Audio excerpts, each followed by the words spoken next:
How's it going, everybody? And welcome back to another edition of the Stupid Questions podcast. Today on the pod, we're going to be talking with Tommy Zaferes. This is a round two interview. He was on not too long ago. It's probably about a year now, and hopefully we'll continue to have these conversations with him once a year just to see how things have been going on the development pipeline that he continues to work on for USA Triathlon, the work he does with WTS, and so many other things. So don't want to talk and spoil too much, but I hope you enjoy this conversation with Tommy Zaferes. Hour from now. So. Perfect. That's all we need. 1 hour. You can do a lot in an hour. All right, let's do it. Sweet. Well, how you doing? What's been new in your world? I mean, you've got probably 12 months between the last time we talked, so there's a lot that happened, I'm sure. Yeah, it's actually not that new. I mean, just my son, who's 2 years old, almost 3 now, is just grown up fast, and he's able to ride a pedal bike now, so we can go on bike rides. I think that's probably the biggest change. That's pretty fun, and doing actual sports with him, because I think probably the last time we talked, I couldn't really do much with him Yeah. because he was like just learning how to walk. But yeah, it's really good now with hanging out with him. So Yeah. he's loving daycare life too. So another big change. Katie's working for USA Triathlon now, and she's Yeah. retired Talk to her about that. from racing. So man, that's the big change as well. Now working together with her in a completely different capacity. So Yeah. yeah, figuring out the work-life balance there. And sometimes we'll be in the same room working, and I'm like trying to work on a project, and she'll just keep asking me questions about things that she's working on. I'm like, you need to schedule time with me. Like, That's what she told me when we yeah, talked a few weeks ago. That's so funny. yeah. But yeah, all is good. And yeah, backing off the World Triathlon stuff a little bit to stay home a little bit more, but still traveling a bit. And yeah, so yeah, When you guys had Kimball, and now she's, by the way, when is she, isn't she pregnant again? So when is she due? yeah, she's due July 5th, which is the same due date as Kimball was 3 years ago. So Oh, that's amazing. yeah, What actual day was Kimball born? on July 7th. So 7/7/2022. Yeah, well, that could be fun or not fun, depending on how you look at it, I guess, if she ends Exactly. up Yeah, having it on the we're same like, day. yeah, there's gonna be pros and cons of it all, but Yeah. Two back-to-back birthdays. That's funny. Um, so I'm curious with the change in pace that you're talking about with trying to spend more time at home. Has this been something that you've been looking forward to for a while, and now you're like really taking advantage of it, or is it just this is what the best you think is for the family? So when the first kind of discussion was about setting up like the yearly calendar with things that were going on and with Katie starting her new role and stuff, I was actually pretty bummed because I'm like, that's one of my favorite things about the last 10 years of my life is like being part of the triathlon community and traveling a bunch and like the people that you train with and going to the races and seeing all those athletes, they become your family. So Mm, it's like some of your best friends are the ones that, yeah, you're training with every day and seeing at the races. And so now it just felt like it was kind of getting cut off, that it was just like stopping. And so I was kind of sad about that. But then now that Kimball's getting older and we're doing a bunch of stuff with USA Triathlon and like it's super busy, when I travel now, I'm like, oh, it's overwhelming. It's stressful. I'm like, how did I travel before? Like yeah. before it seemed so normal, but now it's just like, oh yeah, it's a lot. So I am actually very glad that I kind of made that decision earlier on to, yeah, back off a little bit on the travel. I'll still work like photography wise at around 7 races this year, but 5 of those races will be domestic. And so it's a Nice. much Well, shorter less travel like, time. yeah, maybe like 3 days or 4 days max rather than like full on 1 weeks and going across the world. And yeah. So earlier this year, I did do Abu Dhabi, which was a big trip. Hmm. And then at the end of the year, I'm doing Wollongong, Australia for the grand final. So Nice. that's going to be a big trip as well. But in the middle, everything domestic. Yeah. Has your relationship with traveling changed since you've been in this profession? Like, because I know most people, like, they get to fly for the first time. It's like, oh, this is exciting. And then after you do it about 10 times, you're like, oh, this is annoying. It's changed both good and bad because you get annoyed with it when you have to travel with your bike and like you pack your bike, Mm, you unpack it, and then you have to pack it again. And like you're doing laundry every single day because you only pack like a little bit of stuff because you have to mm, go from place to place to place. And so you're doing bathtub laundry, like that gets old pretty quick. And then now I'm like, oh yes, I get to travel with just my cameras. Like I don't have to bring a bike. I just like fly there. It's like carry on only basically. And yeah, it just makes travel so much easier. But then when I get there, I'm like, ah, man, I don't have my bike. Like, this is kind of a bummer. I wish I could ride because I'm like not traveling as much, so I'm not like sick of it. Yeah, yeah, So yeah. I dip in and out with the feelings about it. But I guess it's like anything. Like, you really like a food, but if you eat it too much, then you're not feeling it anymore. So Yeah. it's traveling. Like, yeah, you may like it a lot in the different places, but then if you're just constantly doing it all the time, then you're just like, okay, this is now a job. It's no longer like fun. Yeah, for sure. So with the World Triathlon stuff, you're still doing that. Are you still doing kind of the scouting and help work with USAT, with Project Podium and whatnot? So not Project Podium, but yeah, USAT. Basically, the most simple way to say is I'm a recruiter, and that's my full-time job is finding athletes who don't know what the sport of triathlon is, Hmm. who are world-class runners with a significant swim background, so basically world-class swimmers as well, and introducing the sport of triathlon to them. So that's like my main role. But I do work for USA Triathlon, like in the development space. So I'll work with Parker, just like brainstorming ideas and like trying to come up with how do we make USA Triathlon better? How do we develop this pipeline? How do Yeah. we create more opportunity for younger athletes? Like, how do we make incentives for people to want to do this? And how do we incentivize coaches to want to work with athletes? And how do we incentivize people wanting to do draft legal racing or be invested in draft legal? And how do we grow that side of the sport in the US? And yeah, it's a huge, long process. But yeah, the whole high performance team is really good. It's awesome working with everyone. And just kind of like starting from scratch and just brainstorming like what could we do better that's going to help the future generations of USA Triathlon, and then like how do we implement that on a limited budget, or what do we need to be able to do that, and like one step at a time, but thinking like 8 years in advance, like two Mm. Olympic cycles away. It's like, what do we have to implement now in order to be successful 8 years from now and stuff. And it's hard because like we've tried multiple different things, or like USA Triathlon as a whole has tried multiple different things, but then it's like bandwidth, like the people who are in the roles, like sometimes they leave and then like nobody picks that up, and sometimes they try things and that didn't work, and so then you just revert back to like the old way. But then changing things like takes like 4 years, and then it's like 4 years down the road you figure out that okay, maybe that plan wasn't a good plan, and so then you have to change things back, and then that takes years to kind of like recoup. And so it's not like you just try something and then the next week you change it. It's like, yeah, things are very long term here, which also makes it very exciting. But yeah, you're kind of working blind because you're like, I just hope that this is better for the Yeah, for future. And sure. like you're talking with different committees and different people in the know, and you're studying past data and like looking up all kinds of information about what other countries are doing and like different Mm. development processes and pipelines and all that stuff. And you're just trying to come up with your own that's innovative as the sport's innovating itself. But at the same time, you don't want to reinvent the wheel. And Yeah. then also at the same time, like you have to do this without spending money, which is like the biggest strain because Yeah. everything you Like want to do almost is impossible. easy. So, yeah. And Yeah. then yeah, you're trying to keep the most people happy at the most time, I guess. But there's always going to be angry, upset people, and there's always going to be some outliers that like these policies or like this plan isn't going to work for like this one-off thing. But trying to come up with the best plan for the majority, so the greater good, I guess you could say. Mhm. Yeah. Who do you think, in terms of countries, is leading the way on having just the best pipeline for future development?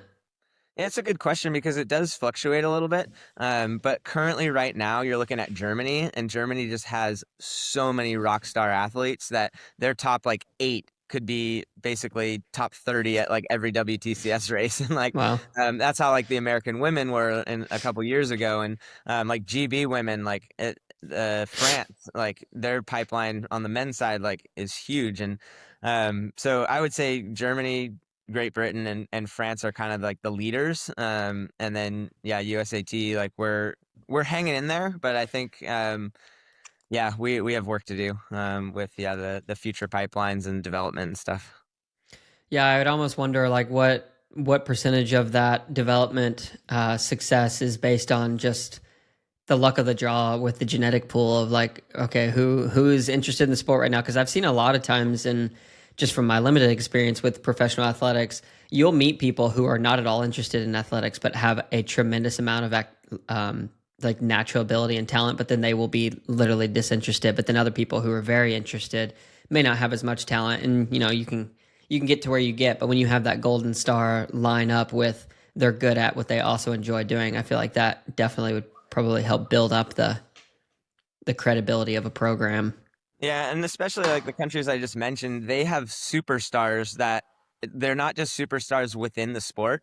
They're non-endemic superstars where even though they're triathletes, they're famous amongst just regular people. Mm. They're in the news, like winning an Olympic medal or going to the Olympics or Yeah. performing, winning a world title. Like all of these things just elevate their sport, and it makes younger athletes see that on TV, see them doing interviews, see them in the newspaper, see them in the articles everywhere, like see them online, and like it's just getting plastered everywhere because they're quote famous in Hmm. the country as a whole. Whereas in the US, like if somebody does something in triathlon, like it's not going to make national news. Like unfortunately, like the viral videos of triathletes are always them like throwing up or pooping their pants or something like that. Yeah. US, and that's all people think triathlon is. And yeah, there's never any like triathlon viral videos because somebody is incredible at what they're doing. Mm. And so there's no way for younger Cheap kids entertainment to see for the that and like US. want to achieve that, you know? So Yeah. it's unfortunate. Yeah, it's interesting. Hopefully that changes. I feel like we throw that on ourselves and to some degree, but then you hear about these algorithms being specifically targeted to like US populations to kind of, it's just all about being funny or whatnot. And it kind of dumbs people down to, and we get less of the content that you're talking about, like oh, that person is doing something amazing physically. So that this is therefore interesting to watch. And I feel like it's hard too with triathlon because when you combine the swimming and the running, like because triathlon is all about points and like finish position and Yeah. times, like courses are always different, race dynamics are always different. The general public doesn't know what a time means in Yeah. triathlon. And No like idea. we can try to break it down where it's like, oh, Alex Yee ran 29 flat off the bike like for 10K. And then it's just like comments being like, oh, that's not a real 10K. The course was probably short or like whatever. And like people aren't They have no grasping or idea. they're not able to like compare themselves to triathletes to figure out if what they're doing is amazing. So like even if somebody wins a race and they run 30 flat like on the guy's side, runners will look at that and be like, there's 2,000 people that can run 30 minutes and Yeah. 10K. But So who after cares? smashing your But legs for then, 20 yeah, miles. if you combine the swim times and the run times plus like their bike power, which how many people know what all three of those things mean? Only triathletes. It's like Yeah. such a small niche thing. Like you're not going to impress anybody with those numbers outside of triathletes.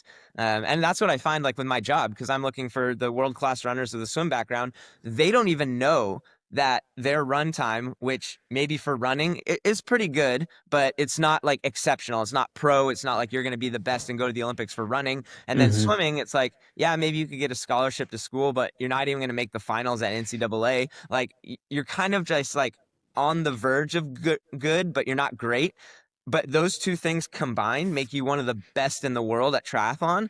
Like they don't even realize that those times like together make them one of only like a few athletes in the world. Yeah. And so like the rest of the population, especially in the US, like there's no way they're going to grasp that if the people doing it themselves don't even know that, you know what I mean? So Yeah. it's hard and trying to figure that aspect out of marketing wise, trying to market the professional side of the sport while trying to market the participation side of the sport, and how that kind of collides Mm. in the US is tough.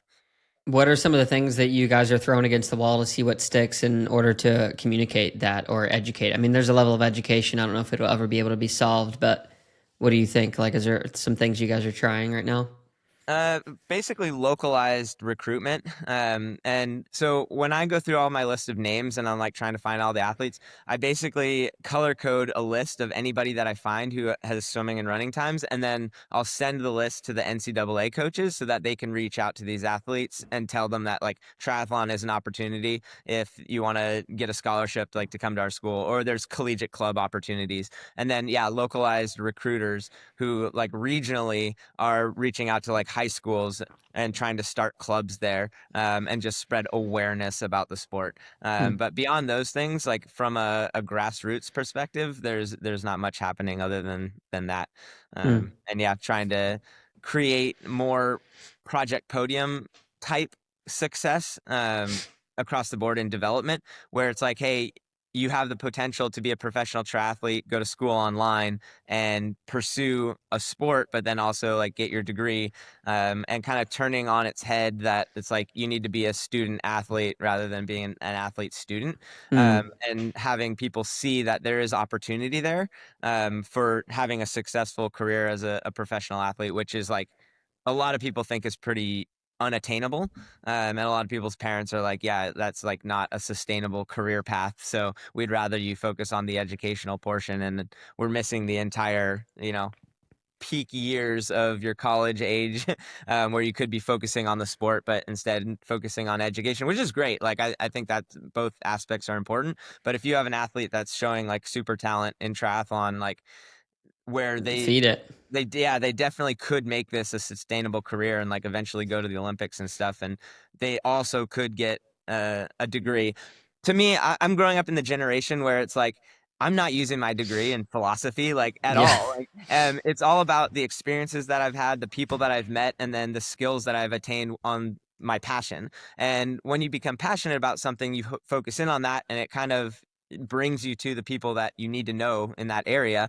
And if you capitalize on that, then you're going to fall into a line of work that aligns with your passion or your love. And by doing that, it's going to provide opportunity in your life. So to me, I'm of the opinion that it's like, try to pursue these things that you have skills at. And if you love it, then just continue to do it. Like, obviously, I don't want somebody, even if they're just talented at triathlon, but hate it, like to do that. That doesn't make sense. But Yeah. if we give them the opportunity and they fall in love with the sport, like I would rather them pursue that and then know in the back of their mind that this is going to lead them to Hmm. something else or where they're meant to be in their life, rather than like focusing on just getting a degree so they have this on a piece of paper so that when Yeah. they go into a job interview when they're in their mid 20s that they could maybe make minimum wage at some Yeah. random job like working in a cubicle or something like that. Yeah. So there's two sides of the coin. Like, I think it's important education and to have something Sure. to write down on a resume, but I do think it's a lot more about who you know rather than what you know, and not just a name and a degree on paper. Because Mm. yeah, we could get into that, but anyway, you understand what I I'm saying. love that. I love that conversation. I almost quit college multiple times, and my wife is the probably the primary reason why I just stayed in and finished. So I totally get that. What kind of friction do you see, like percentage of the time wise, between the parents and the potential, college athlete when you're talking about the education versus the athletic pursuit? This would be more to the high school athletes who are like deciding what they want to do in college, where their Got parents it. kind of have more say, or they're like influencing, like, yeah, going to school online, like an online degree is not a real degree. Like, that's kind of the mindset. And so Mm-hmm. they're like, you have to go to a respectable college. Like, this looks better on paper. That's kind of where I'm seeing it more in college. Like, yeah, the kids are already in college, so the parents are happy. And it's kind of just more up to the kid, what they want to do. And I Yeah, say kids, these are these 22, 23-year olds. they're still kids. Yeah, they Yeah, they they can decide for themselves at that stage, like what their passion is and what they want to pursue. So yeah, I've had many athletes that are insanely talented that could be incredible athletes, but they're just more focused on, yeah, furthering their education and going into the field that they're studying. Then they don't want to give the sport a shot. And so it's one of those things where you have to find the balance of like encouraging them, but like you can't force somebody to do something they don't want to yeah, do, even if they could be the best in the world at it. Like, it's not going to work. They're not going to make it if they don't have that like self intrinsic yeah, motivation. yeah. So Sometimes you can push to a bend, but not, and to be flexible, but not necessarily to a break. And finding that everybody's made of a different material, so figuring out that balance is not an easy thing, I would imagine. yeah, so providing the opportunity, but without forcing and hoping that they make the decision. That's kind of the line that I walk. The crux, yeah, for sure. So I'm curious, going back to what you were talking about a little bit earlier with professional athletes abroad being a bit more endemic, and this does happen to some, I would assume, American athletes, but it's not as often that it happens. But from your experience of seeing people from like a young age, then they come into this sport, maybe they become a bit more ubiquitous and they're just becoming more famous. How have you seen, in your experience, that affect the different athletes, just going from a place of obscurity to becoming, rising to be a star, and like how that affects their mental preparation, the way that they operate as an individual? So does it help them? Does it break them? What have you seen? Yeah, no, I think everybody just, I think everyone has in the mindset of becoming famous or whatever that it's like overwhelming, but it's not. All it does is provide opportunity. And that helps you in the end, because providing opportunity and becoming famous like makes you valuable, and it makes you valuable to partners. And the more partners you have and the more sponsorship and the more backing that you have, the more funding you have and the more flexibility you have in life to do what you love. So it's kind of I've never seen it become to the point where they're like, oh, this is so overwhelming. Like I can't go anywhere without people wanting to take a picture of me or like, I don't know. Yeah. Like it's like you get asked to like come to schools and like everyone is incredible. They just want to touch you or like get a picture with you and like Mm-hmm. the autograph stuff. And I don't know if you've seen any of the super try like behind the scenes stuff. And like Toulouse, France is the first example that I always think of is like you just see these schools with these kids and like people coming out to the stage where the athletes are just signing things and it's just a sea of people and they're just obsessed with triathlon and that aspect and like having that is very valuable and to an athlete it's not. I haven't seen anybody like get Mm. stressed out or break over that. Like yeah, it's just a value add to the entire sport. Yeah. Do you think it's just because it's so much bigger in other countries because of the historical background of cycling? And I mean, cycling is like the only thing I can think of that goes back that far. Like I'm thinking Tour de France and the different tours that go all around Europe. Is that why it's so much bigger over there? Yeah, I don't really know the answer to that question, but that is one of the reasons. But also, draft legal racing is like more important. And also, a lot of these countries, so Germany has their Bundesliga, which is their draft legal racing circuit. France has their French Grand Prix. GB has their Super Series. Italy has their Italian Grand Prix. They have Spanish Grand Prix. They all have their own draft legal kind of like format and all the races are or all the teams the club teams are named or based in locations and they're all backed by those specific locations so a lot of people are racing for the city that they live near or the club team that's named after the city that's backed by the city Mm. so it's not that like it's just a triathlon club it's like literally the whole town the whole city like the whole area is backing these people to like Yeah. do sport It's like an and export for them. yeah, and like in the US, like as an example, if we have NCAA and you can get a scholarship for like swimming or for running and now for women's triathlon, but what is the incentive when you're in high school to pursue these sports? Is, oh, I can get a scholarship in college. And then once I get to college, like it's paying for my education. So that's why I'm doing this. And if I get good enough, then maybe I'll get a contract for a professional sports team or whatever. And if I don't get quite good enough in college, oh, well, I'll just go into the working world.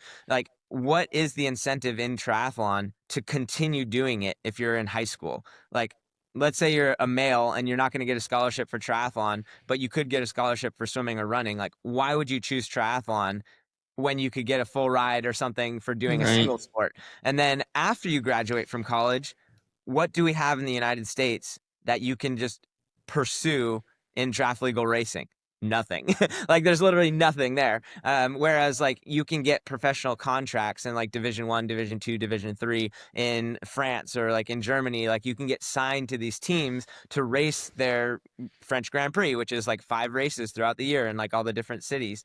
And you could sign for a Bundesliga German team and like race 5 races there and you get start money, you get prize money, and you get Mm. equipment from your team. And there's incentive to continue to pursue the sport and try to get good because if you get good, then you're backed by your club, you're backed by sponsors, and you have the opportunity to get starts at World Triathlon Racing and get into the World Cups and then start working your way towards Olympic points and then you're on that Olympic pathway. It's just a much more, there's a ladder, there's like a stair step that is directly from like younger kids development all the way up to like the Olympic Games. And in the US it's just completely there's way too big of steps for people to want to like pursue that. And so it just cuts down on the amount of people who want to do that because of that reason that there's nothing that will benefit them if they do pursue that other than like spending their own money on it or Hmm. like yeah we don't have a draft legal series in the US that leads to anything and your world triathlon racing opportunities that you have like you have to travel internationally. We only have one race a year in the US and that was Miami this year and that race is alongside collegiate club nationals and NCAA so those races are like massively full and then now like after March every race that you'd want to go to if it's a world triathlon race is international. And so if you're a college kid who has no money, like how are you supposed to get started? Like why would you even want to Yeah. Move to pursue Europe. that? So that's what we're working through is trying to build something that incentivizes athletes to continue to race draft legal racing and then also bring draft legal racing to more local races so that people have the opportunity who are just age groupers to participate in that side of the sport to make them interested in it. And then hopefully that kind of Yeah, build snowballs a next, community. to Hmm. bigger races.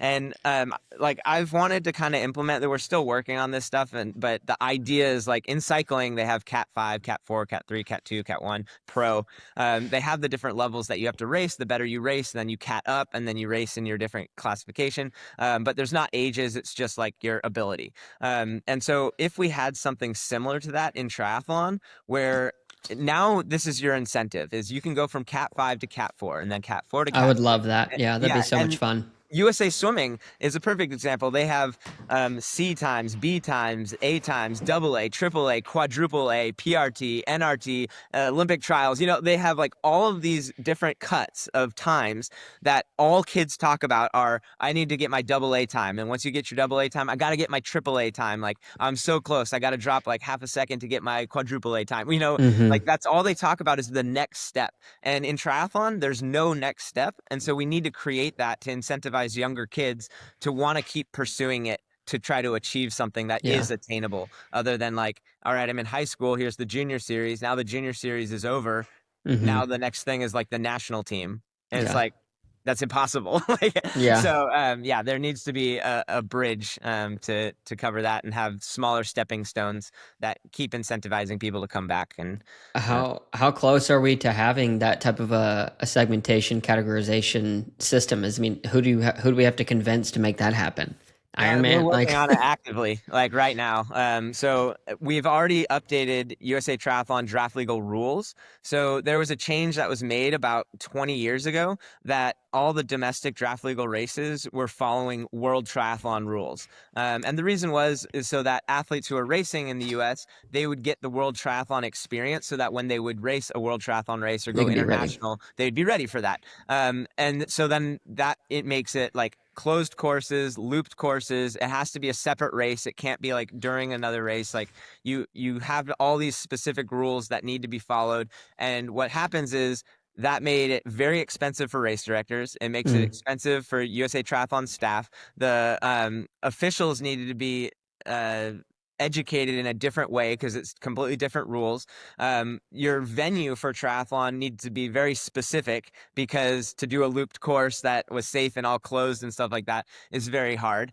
So anyway, there was all these like roadblocks in creating draft legal racing. So then it kind of narrowed down who was running these races. It was only a few people who are willing to put this on, and like a lot of times race directors were losing money because also field sizes were capped. So it's like if they're trying to make money and get more people to participate, draft legal racing was doing the opposite of that. So what we want to do is now implement draft legal waves in front of age group racing. So instead of having a separate race, it's literally just a wave that starts 30 minutes before all the non-draft races. It's on the same course, so it doesn't have to be loops. It could just be an out and back or one big loop of 20K or 40K or whatever it is. And the race is now just draft legal. And we also implemented there's no lap out rule. So if there are multiple loops, if you get lapped, you're not out of the race. You can just jump on the back of the race. And so now race directors, if they want to host a draft legal race, they can contact USAT and say, here's my course, here's the plan, here's the roads that are going to be closed off. They can use the same officials for the non-draft race and for the draft legal race. So they don't have to add extra officials. They don't have to add extra rules. Athletes who are just getting started, like they don't need a tri bike to do non-draft and have the advantage. They could just do it on a regular road bike. Hmm. Athletes, it's from ages 16 and up. So it's all ages. And ideally, if we have, let's just say we have 10 races this year in the US. Now it's spread across the US where people have the opportunity to race draft legal. But in the future, let's make those 10 races, make it so that your finish position gets you points towards catting up. And then we grow this to like 20 races. And let's just say, this is hypothetical, none of this exists yet, but like let's say the New York Triathlon, LA Triathlon, Cap Tex, like a race in Florida or whatever, like spread out some of the more major non-draft races, if they had a draft legal wave in front of those, but those were only like Cat 1 races. So Hmm. now you need to race other draft legal races in order to cat up to even get into those. Yeah. And then those races qualify you for like age group nationals or age group world champs at World Triathlon, or they qualify you for something. But it's basically you're just trying to get your points and your cat up so that you can get starts or priority position for races that matter more. And then that's kind of your pathway to being professional. And then also, if you have eventually, let's say every single non-draft race in the whole country all had a draft legal wave before it. Now everyone knows what it is. Everyone has the possibility to race that, and it's more on people's mind, and they get the experience so that it kind of, I don't want to say they respect the Olympic athletes more, but like it kind of means more to them. And Yeah. then for sponsors within the US, if draft legal racing becomes more prominent and it becomes more popular, that's better for the top athletes because now sponsors actually care about that. And then if Hmm. sponsors care, then these athletes can be funded better. And if they're funded better, then they can perform better and so on. So that's the It's the idea, snowball. is like, let's just grow the draft legal side of racing. Let's create smaller steps that make people want to continue to pursue the draft legal side of the sport. Let's open up the races to 16 and up so that like the junior race series, which is fantastic, but it only goes to 19 years old. So now we have some top juniors who are 19 years old, and they're racing exactly the same kids every time. And they learn how to like win these races, or they learn the race dynamics. They race the same. So I want them to be introduced to like racing some 30-year-olds or 40-year-olds who are like insanely strong on the bike or like super talented in these other aspects of the race, but the Mm. race dynamics are completely different because when they go to their first world triathlon race, that's what it's going to be like. There's no age restrictions on Continental Cup racing, and you go to a Yeah. It's different just country, whoever's fast. nobody has elite licenses there. They just sign up for the race. So it's kind of like junior series and like domestic, the way that we made it was almost more professional than when you go to the first level of world triathlon racing. So when you go to that level, it's almost like a backward step where you're like, wait, I thought I was preparing for world triathlon, but now this is absolute chaos and I'm not ready for this. So we kind of want to, I don't want to say we want to create chaos, but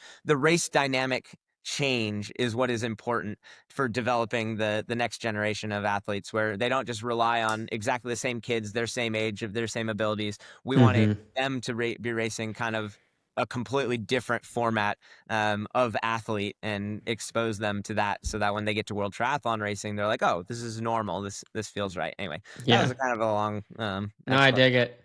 I dig it. Yeah, it's super informative and like kind of unrelated, but from a like amateur age group perspective, I wish actually that more are all races were similar to that, where you had the different categories. And because you can race your age group and like you get to it, you get this concentration of certain age groups are really fast, but then you have the outliers. But if you could put people in a system where they could graduate up, I feel like that would be, it would throw luck out of the equation a bit more, because some people can go to a random Ironman race 70.3 and like they can win it and they not even be that competitive, or the other way around where you see somebody who's just super fast who just blows everyone away, and then it's like they're on their own race rather than going in and having people who are of your same stature and level. I would love that.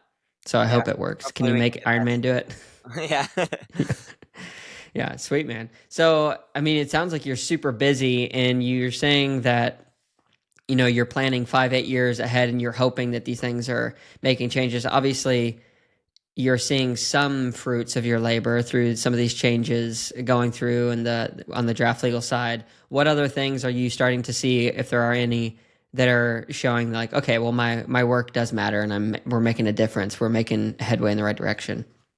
Just the athletes that I've been in touch with that I've brought to like a high school recruitment camp in the past, and then even though they decided to like run in college and focus on that, they still during the summer. So I launched a new program that is going to be happening in July. It's called Summer Sharpeners, and what I was finding is that, as I was saying before about the scholarship opportunities for athletes like in college, they would rather choose like a single sport to like focus on that to guarantee their like scholarship to pay for their school and stuff, rather than pursuing triathlon. And yeah, NCAA women, like you can get a scholarship for triathlon, but these girls who are just finding are like deciding on college right then, and they've only heard about triathlon for like a month, so they're not going to like change their whole life for that anyway. So these Yeah. girls that have decided, and I say girls because Parker Spencer is he's got our men's development under control. Like they've Sure. got the best US like 16 to 20-year-olds right now that our men's development pipeline is fantastic. So Yeah. kind of focusing more on the The women's women. side. So I for my high school recruitment camp, it was just women, and they've all decided to go and run in college because they're fast enough to do that. But I wanted to, they are all interested in triathlon and they want to pursue triathlon. They're all actively doing swimming and cycling as like supplemental training to their running. But in between outdoor season, outdoor track, and cross country season, there's about 3 months in the summer. So usually during that time, they go home or like they have family vacation or it's kind of whatever. But I wanted to provide an opportunity for these athletes who have already been to a camp and that we've identified as like you could be extremely good at the sport. I wanted to give them an actual training opportunity. So I started what's called Summer Sharpeners. So I have five, actually six women who are coming out to Cary, North Carolina, which is where OXO Collective is based, where Katie's Mm-hmm. group, my wife. And so they're going to join the OXO athletes, the full-time ones, but just for the month of July. So in the month of July, they'll come out here to Cary for 1 month and like be fully immersed in the triathlon experience in the triathlon world. And we'll probably have one, maybe two like local races that we'll throw them into. And the goal is because they're freshmen in college, over the course of the next 4 years, if they do 1 month out of the year, that's by the end of their college career, that's 4 months. And in my development kind of like pathway, usually it's 4 to 6 months that it takes athletes once they've graduated to kind of like get their bearings and like figure out how to ride a bike and like Mm-hmm. maybe do one or two races. And I call it a pre-participation period where basically you're just learning how to train as a triathlete and you're transitioning your life. And it's before you're actually like actively pursuing and participating in like world triathlon racing. So basically that's a whole season. So once athletes have graduated in May or June, let's say, that's taking them to October. The season is already over. So then we have to wait till the next year, like March, basically, for them Mm-hmm. to like start racing. So I'm like, okay, if we give them 1 month a year for the next 4 years, that completely eliminates the 4 to 6 month pre-participation period that they have. So when they graduate in May or June, now they can start racing immediately and they have an entire season. So that accelerates their progression like through the World Triathlon pipeline and earning points and stuff by about a year. So the Mm. goal is to have these athletes stay in touch with the sport of triathlon, to keep them involved so that when they graduate, they do want to do the sport of triathlon as a profession and like pursue the Olympics. But then at the same time, they're getting that racing experience over the course of their collegiate career where they're being paid to go to school for running. So USA Triathlon doesn't have to fund it. But yeah, that's the idea of Summer Sharpeners. So yeah, I've been actively working on that as well. Yeah, that's awesome. Is there a aim to start a women's version of Project Podium? The idea of OXO was that, but we found that having and a lot of other countries like the that's kind of what we're basing things off of is having a mixed training group is always better. Having athletes like the male athletes can push the women a bit more, but then also like the cultural dynamic, it's better to have those different personalities. The And then empathy of a also woman. like, yeah, and sometimes it can get a little intense with some, yeah, just single gender yeah specificity I guess. Sure. So it's just nice to have different athletes that are have multiple different abilities so everybody has somebody to train with. Yeah. So the goal for Katie's group OXO is specifically for women's development for athletes who do not choose the NCAA route. So we basically put applications out and anybody who's interested like will come to, but we're not like going out and actively trying to recruit like NCAA athletes or like current juniors or whatever. It's like I'm recruiting the dual sport athletes who don't know what the sport is, and the goal is to bring them here as well, Project Podium style, but not just women. So we'll do both men and women. So right now, like Katie has 5 signed athletes and 2 men, 3 women. So Yeah. and then the goal is to have like 10 plus by the end of the year, and yeah, just have like 5 and 5. That would be fine. But yeah, the main goal is to focus on the women's development side of things since Project Podium is focused on the men's side, but we'll utilize the male training partners Yeah. as best we can. Do you think that Project Podium would ever change its focus to doing like co-ed, and then would that put you guys in direct competition, or because they're more focused out west, it would be different? Or No, yeah, definitely not in competition at all. We all work together. So, yeah, Parker and Katie are constantly in contact, and Parker is coaching a couple women right now, and that potentially could change. Project Podium is growing so well, and we're finding a lot of talent that he's going to need to hire kind of an assistant coach and almost split his group into like two different things, like a higher performing one, and then like the development side. And so, if that happens, if he splits the group, then potentially both groups could become co-ed.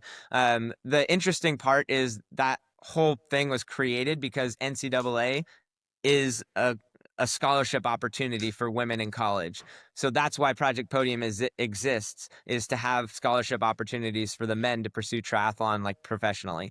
So I think for the men, it will stay the funding model that way. But then for the women who want to be part of Project Podium, I think that it's going to be a little bit different. So, yeah, and that's something with a high performance team. Like we kind of have a list of talented athletes, and we want the athletes to be in the best place for them. So we kind of open it up to be like, hey, where are you at in life? Like, what are you studying? What relationships are you in? Where do you live? Where do you see yourself living? Like, what are all the things that need to come together to make you your best? And who are the training partners that bring the best out of you and stuff like that? And we want you to be with that coach and that training group. Like, we don't care who it is or where it is, as long as that's what's best for you. mm, So we discuss every athlete and give them the opportunity to kind of like check it out and see. So yeah, there's not really a competition at all. yeah. It's more just like a collaboration between who's the best person for this athlete, and if this athlete believes that this is the best for their development, like let's pursue that. Yeah.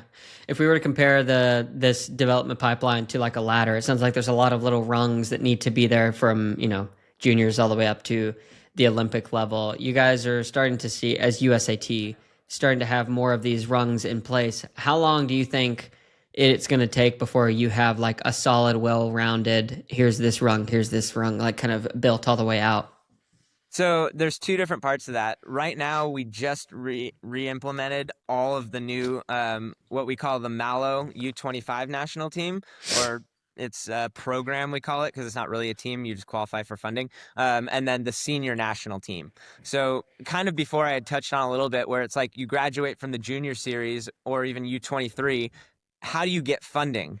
The only way to get funding is to be on the national team. So we're supposed to expect a 19 or 20-year-old to be hitting the same metrics as like Seth Ryder or Kevin McDowell or Morgan Pearson, John Reed. Like these Mm-hmm. guys, like that's such a huge jump that it's impossible. So we made the senior national team now has 4 tiers. The fourth tier you can only qualify for if you've never qualified for a national team before. The other 3 tiers, or the fourth tier if you've never qualified for the national team, if there's 2 criteria that need to be hit, if you hit one of them, you get on what's called the interim national team. And so the interim national team funds you to the races. So now you're guaranteed funding to the races, but you don't get a living stipend or a coaching stipend or like bonus structures or anything. All you get is travel to races. And the goal is to help you not have any costs at these races, but then get a secondary result to qualify you for the national team.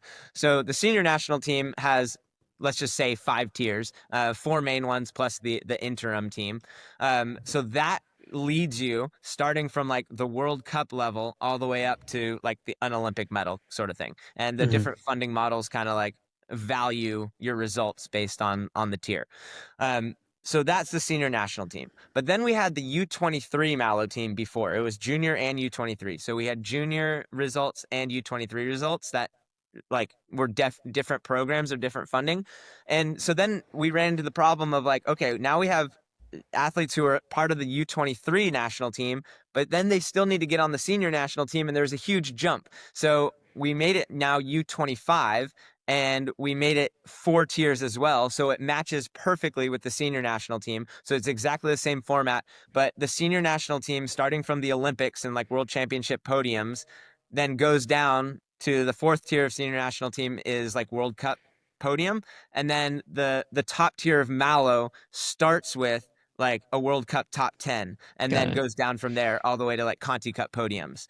And in addition to that, I still felt like it wasn't fair that athletes who are 20 or 21 years old had to hit the same metrics as somebody who's 24 or 25 years old. So in the Mallow team, and it's called Mallow because the Mallow family donated all the money to be able to fund this. USA Triathlon would never be able to fund this or support this without their Mm-hmm. help. So shout out to the Mallow family. Yes. Yeah, their donation was incredible, and yeah, it's been huge for us. So the Mallow team is now U25, and you have the opportunity there's it's hard to explain like via podcast that I'm showing you on the screen, but Yeah. it's all posted on the USA Triathlon website. So if you're interested in checking out the criteria, go there, check it out. But basically there's U25 criteria, but we also have U23 criteria. So U23, if you hit an easier result, you could qualify for the same amount of funding as somebody who's like 24 or 25 years old. Um, Only because if you're hitting a metric that is slightly easier but at a younger age, it should be equivalent to somebody at an older age who should be hitting something higher. Um, the secondary thing is like I'm finding athletes in my role, my main job of recruitment is the CRP or the talent transfer. So athletes who graduate and they come into the program, they're 23 years old at that stage. And so once they start, if we go through the like pre-participation period and everything, by the time they start racing, they're race age like 24, sometimes 25. So with the U23 program, there was no way for them to qualify for funding. So now with the U25 program, they have at least There's 2 years to qualify for a little bit easier of criteria to get them on a funded program. And in addition, the previous funding models did not have coaching incentives. So mm-hmm. it was the athlete that was getting like funding to races and stuff. But now we're incentivizing via a coaching stipend. That is a significant one to help support the coach. So now coaches are incentivized to work with athletes in the draft legal space to try to get them to go to races and achieve certain things because then they get like a kickback basically for having an athlete qualify. So those things, the 4 tiers of Mallow that bleeds straight into the 4 tiers of senior national team, we now have an exact model of what we need of what we were talking about with the stepping stones Mm-hmm. of funding, where it's like these are attainable things. So if I'm a junior coming out of the junior series, like why would I pursue triathlon even though like I'm not going to go to college for that, or I'm currently in college, but like why would I pursue draft legal? Like what are the opportunities? Now there's the opportunities for you. Now you can get funding to Continental Cup races. Now you can get funding to World Cup races and like work your way up. So that has been a huge thing in terms of closing that gap and creating that ladder. But that's only half the picture is like creating the funding models, and then the other half is like Getting the people. creating the coaching stepping stones, the clubs that exist around the country, the draft legal racing opportunities, and then just growing that side of the sport. That's kind of be a little bit harder to bridge the gap than just creating new criteria and Yeah, getting the it. clubs seem like it would be almost the hardest part because, like you said, these are like almost towns that put their entire like that becomes their export is like this sports centered, I don't know, way of life. And given American values and even the size of like American towns and stuff, I feel like that would be super difficult to try to instill. Yeah, I mean that's the biggest $1 million question is How you how do do we it? instill this in such a big country where like everything's so spread out and like Mm-hmm. and people don't care. So Yeah. Get yeah. I don't know, buy a day, do what the NFL does, buy a day where you own the day of the week and you push all your games and stuff. I mean, yeah, it goes back such a long way. And I think it really goes back to how America started and some of the sports that were key in like the founding. It's just hard to rewrite history in that way. Like you have to really from the grassroots build something up. And that takes so much time. So it's really cool to see how you guys are actually doing that though, given the challenges. I mean, it seems like a real legit pipeline that's now built, but yeah, you guys got your work cut out for you. yeah, and that's the thing with manpower because like I'll brainstorm a lot like with Katie and then like with Parker and stuff, and we come up with these ideas, but then it's like all right, we need a whole team of people to be able to implement this and do this, and then there's like all these hoops you have to jump through, and there's legal things, and then you have to go through committees, and like you can't just snap your fingers and be like, let's change this. Like it takes months and months and sometimes years to be able to like implement these changes. Which yeah, it feels like it shouldn't, but it just does. It just takes that long. So yeah, actively working on it, but still trying to find the manpower. And that's the thing with USAT. It's not like they're rolling in it, paying everybody like such these good wages that everyone's like so happy to be there and work their butts off. It's like you got to be passionate about what you're doing if you want to like survive here, because yeah, we're not making tons of money, but the only people that stay are the ones who are doing it because they love the They sport. love it. Yeah. Yeah, so everyone who's critical of USAT, like they need to step back and realize that we're trying very, very hard, like as a whole, to make the sport better. It's just very difficult with the manpower and like implementing Funds the things, available. different hoops, and yeah, yes, so it's tough. Yeah. Well, obviously you're passionate about what you do, and it sounds like there's plenty of opportunity to find frustration, but what keeps you like the most motivated? And have you ever thought about, oh, I'm done with this? Have you thought about just taking a step back and being done because of the bureaucratic red tape? No, no, not at all. Yeah, I love what I do. That's And awesome. I haven't been doing it long enough, even though I've been working for USAT for now 4 years. Like I haven't been doing it long enough to see any of my changes that have been implemented like be successful. Mm-hmm. So that's what drives me is like I want to see 4 years now down the line, like what did we build and who's being successful and like how did we make that change? And then like for some reason, if things aren't working, like I want to be able to help fix that. And one of the biggest things, the biggest differences that I personally take, that my focus on things is like if the athletes aren't performing, it's not because of the athletes. Like I'm like this is because of me. Like Mm. I take that on myself. I'm like, what do I need to change in order to help these athletes perform? Or like, what do we need as a whole, like USAT as a whole? What do we need to implement in order for our athletes to perform? Because you can't just put the blame on the athletes, which a lot of people do. And like bad coaches will do that all the time. Like your athlete's not performing Yeah, week after seriously. week after week. And you're like, oh, this athlete, they're not performing. It's like, dude, look at yourself. Like the athlete is not performing. You need to change something with yourself and with your coaching or your communication or whatever to get that athlete to perform. If you keep doing the same thing over and over again, like you're going to just continue to get the same outcome. And so yeah, that's how I look at it is like if if we are not performing as a country or in the development side space, I feel like I need to look at myself and what I'm doing and fix that because it's I don't think it's the athletes. I think we have the Mm-hmm. talent. We just need the infrastructure. Hmm. What have you found is maybe a little bit more of a personal question, but what have you found of things that you had to change personally that contributed to the growth and the stabilization of the system as a whole? Yeah, I mean, I the first year, I guess, thinking back is like the athletes that I was choosing or like the athletes that had quote qualified for the program, the way that I was funding and going about it, um, those athletes literally like all of my mistakes helped me shape to where we are now. Yeah. So when I look back at it, it's like, were those mistakes or were those just like learning processes? And Mm. yes, they were both for sure. Like they were mistakes, but when you would first start them, it's like how would I ever have known that was a mistake until after the fact? Like you don't know until you try. So it was kind of an experiment. It's almost well, kind of. It's like being a bike mechanic where you don't exactly know what the diagnosis is. You're like riding it around. You're like listening to different things. You Mm-hmm. tweak this. No, that wasn't it. You tweak that. Okay, that wasn't it. And you keep doing that until you find the thing. And then you're like, all right, now we can fix it. So that's kind of how the beginning stages of me in this position was me trying to figure out turning this, twisting that. And then, all right, this worked. This did not work. Let's eliminate that. Let's add more of this. And then, yeah, straightening things out. So a lot of it, I think, was yeah, the metrics that I was using were probably too low for Mm. the strength of what the international fields are.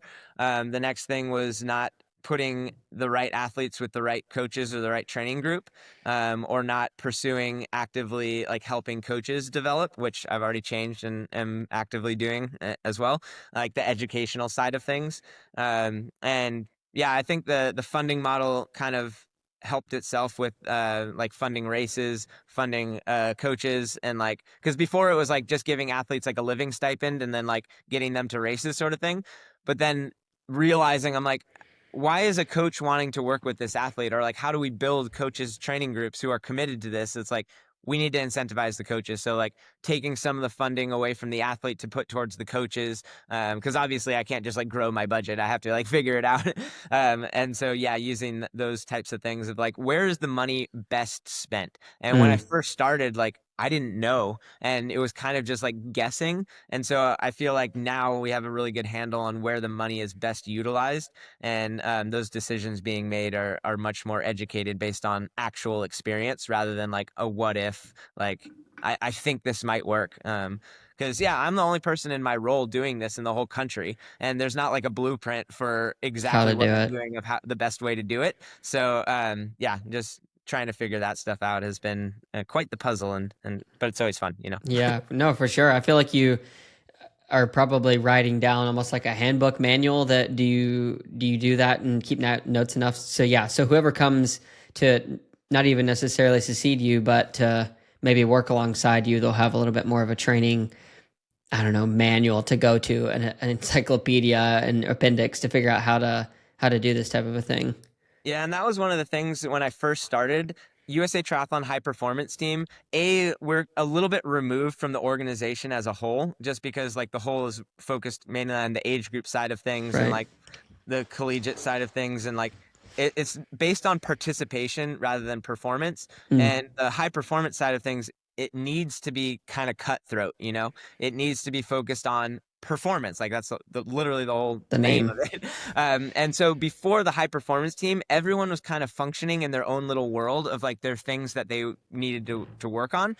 But now our team is functioning as a whole, where we talk every single week about what we're working on, and we bounce ideas off each other, and we say, what do we think if this would work? Like, what are some negatives to this? Like, let's play devil's advocate, like poke holes in this. How do we think we see this playing out? Let's run through some scenarios. And like everybody in every program, we all just talk to each other about things we're thinking about, or what we want to do, and what do we think about that. And like it's been the most cohesive we've ever been as a department. So and then now that our department is that cohesive, we are trying to do USAT as a whole. We're trying to do that with high performance within the rest of the organization, of like letting the rest of the organization know what high performance is, what we do, why we do it, and understanding what other people do at the organization and why they do that. Because, yeah, we're basically the money spenders and everybody else is the money getters. So they've Hmm. always looked at high performance like, ugh, all they do is spend money and like travel and like go to all these cool places and like talk with Olympians and stuff, and like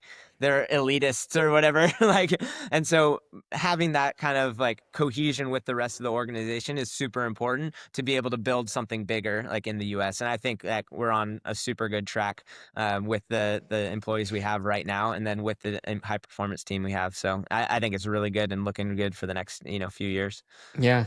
Sweet, man. Well, I'm excited to see how it continues to grow. And even just from the sidelines, it's been fun tracking you over the past year and getting to interview some of the guys from Project Podium. We'll have to start to get some of the people from the OXO Collective over. And if you ever have guests you want to send this way as well, it would be super fun. But yeah, man, I'm excited. You obviously are a high performer in your own right. Your brain seems to be working pretty fast and over time. So it's a beautiful thing to be witnessing a man like you in the position that you are, because I think that with your skill sets and just the million miles a minute that you have to go to make something like this happen and run on hopes and dreams is pretty cool. So I'm excited for your future, man. Yeah, thanks, man. Appreciate Yeah, it. sweet. Awesome. Well, thank you so much for taking the time. I know you got another meeting here in just a few minutes, so we'll let you jump off, but really appreciate you taking the time again to be on, and we'll have to do a round three sometime here in the next several months or something to see how things are going. Yeah, we should touch base after every season and just see where things are Yeah, at. yeah, for sure. I'll make it happen. All Cool. right. Sounds good. All right. Thanks, man. Thank you so much to Tommy for jumping on the pod and sharing about everything that, or a lot of the things that have been going on right now with the USAT programs that he is involved in. Really a neat guy. Obviously, his brain works super fast, and I can relate and really enjoy that. Just hearing what's going on and the energy that he exudes. Wishing him all the best of luck as he gets ready to introduce a new kid into the world of life. So thank you again, Tommy, for coming on. Really appreciate it. Make sure to check out the show notes for anything that I list there. If you are on YouTube, if you could like, comment, subscribe. If you're listening on any of the podcast platforms, if you could like, comment, follow, leave a review. Those things continue to help to grow the podcast. And yeah, really appreciate you guys for being here and for the conversation with Tommy. All right, we'll catch you guys in the next one. Peace.